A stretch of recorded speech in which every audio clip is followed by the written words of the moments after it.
Bonjour tout le monde! In today's video we are going to look at verbs, and more specifically we're going to look at what a verb tense is and what a verb mood is. Bear in mind this is geared towards French learning, and moods aren't necessarily going to match exactly between the French and English use of them. So, what is verb tense? What is verb mood? We have two aspects to verbs. One is when the action or state is happening, and the other one is how. So for the how, it's also something you could think of as the attitude of the speaker. How certain are they about what they're saying?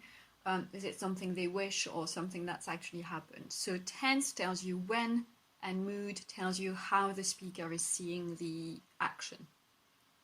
Now within tense and within mood we have different categories. So let's start with tense. There are three main categories to the verb tense. They are the past, the present, and the future. Within the past there are subcategories we'll see in a bit. But typically your past could be, for example, yesterday, or it could be once upon a time. Yesterday I played football. Once upon a time I was a lot more sociable.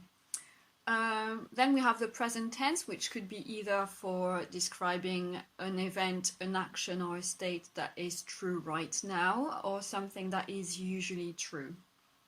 And finally, we have the future tense, which is referring to maybe tomorrow or sometime soon, so in the future.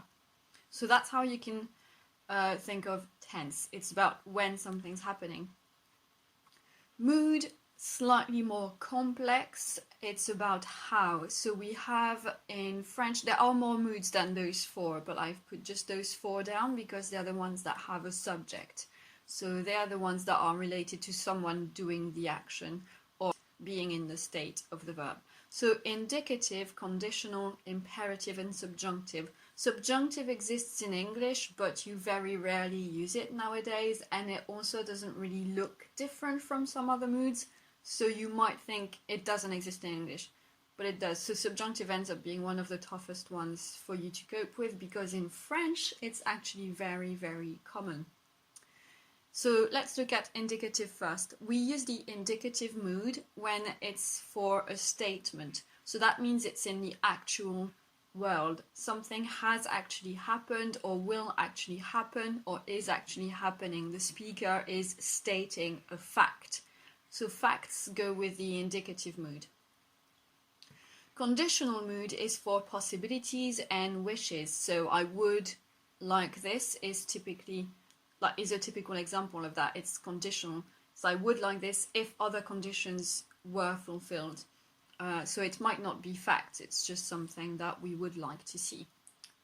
Imperative is for commands or orders. So like an emperor would just give orders to, I don't know, their staff, and then the staff would do it. That would be imperative. Bring me this, do that. And then subjunctive in French is used for expressing opinions, expressing doubt about something, and it's also used in a lot of set phrases, typically using the conjunction que in front of them, Q-U-E, que. So for example, il faut que je fasse mes devoirs would be I need to do my homework. And that's just a set phrase that has to use a subjunctive. So in French it's pretty common in daily life. You only start learning it really in Key Stage 4. And that's it for our tense versus mood. So because this didn't take as long as I thought it would, we're going to move on to showing you examples in French and in English for all of these moods and tenses. But let's start with indicative mood. You can see in the grid that we don't have just 3 lines, we have more, because for each tense we have subdivisions, like I was saying earlier. So we'll start from the furthest points in the past and work our way through to the future tense. In the indicative mood, the furthest in the past that we have would be the pluperfect tense. So that's for the past in the past. We will use that for stories that we're narrating in the past if we want to then take our reader even further back. So like for flashbacks maybe in a past story. For example, in French you might have j'avais joué, which in English means I had played. We also have after that the perfect tense, which is for past actions. And so typically, j'ai joué would then be I played. Then we have the imperfect, which is for past descriptions, for setting the scene in the past. That would be in French, je jouais. And in English, you could translate that as I used to play, past habits, or I was playing, past descriptions. Maybe I was playing football when it started pouring with rain and we had to go in. Now, so these three are past tenses in the indicative mood, and you can see that within the indicative past tense we have three options in French: pluperfect, perfect, and imperfect. Present tense, I'm sticking to the present simple for the French example, so that's used for both habits and for right now, whereas in English you would have two versions of the present tense. In French we just have one. So je joue can either be I play, as in always, or I'm playing right now. We have another option, but we won't see it in this video. So that's for the present tense, just one of them in French. Three past tenses in the indicative mood, but one present tense in the indicative mood. And then we have two possibilities for the future tense. We have the near future, which is je vais jouer, I am going to play, or I'm going to play. And then we have the simple future, je jouerai, I will play. You can use both indifferently, they mean the same thing. I used to think maybe the near future was a bit more familiar, but actually in daily life we use the simple future in familiar context too, so it's just a matter of trying to listen to French people and deciding which one you like to use best, or which one you've heard French people use the most in your given context. So that's for the indicative mood. You have everything there now, just as a recap. J'avais joué, I had played. J'ai joué, I played. Je jouais, I used to play. Je joue, I play. Je vais jouer, I'm going to play. Je jouerai, I will play. Then we're moving on to conditional mood, which has only two tenses that we're going to look at. We have the perfect conditional, j'aurais joué, I would have played, so you didn't.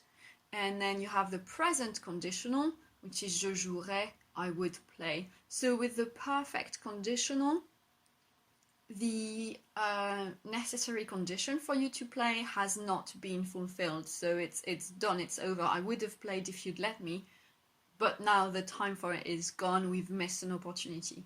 While with the present conditional, there is still a possibility. So it could be je jouerais si tu me laissais faire. I would play if you let me do it. Maybe saying that would make the other person let you play. So there's still a possibility with the present conditional verb, but with the perfect conditional verb, usually it's just too bad, too late, moving on. Imperative mood is pretty straightforward. That's to give an order. So present imperative, joue, which means play, joue. And then subjunctive mood, we technically have a past subjunctive, but that's mostly going to become relevant at college, so I'm not going to tackle it here. So we've got present subjunctive. As I said, it's for opinions, doubts, and idioms, so we often include a que in front of it. So que je joue is that I should play. I've put should in brackets because depending on context in English, you might not have this trace of the subjunctive. So that's it for our tense versus moods and a little overview of the main French verb phrases you might meet, the main French moods and tenses you might meet in Key Stage 4. Ideally, by the end of Key Stage 4, you want to be able to recognize all of the indicative mood, and you want to be able to do some conditional present tense. If you can do some conditional perfect tense, it's even better, but you want some conditional present, like I would play, je jouerais, and you want to recognize and be able to use all of the indicative mood or most of it. And that would give you a very good GCSE in French. So that's it for today. Let me know if this was useful. What I could also do is for each tense and mood give you more of an example sentence instead of just the verb phrases. So give you an example of a French sentence that uses those, translate it into English to give you the feel for it. I could do that. And otherwise, yeah, just let me know what you would like to see. If you want more grammatical input and grammatical explanations, I can work on it. That's pretty much it. Like if you like this video, share it with people you think this might help, subscribe if you haven't already done so, and I'll see you in another video. Bye!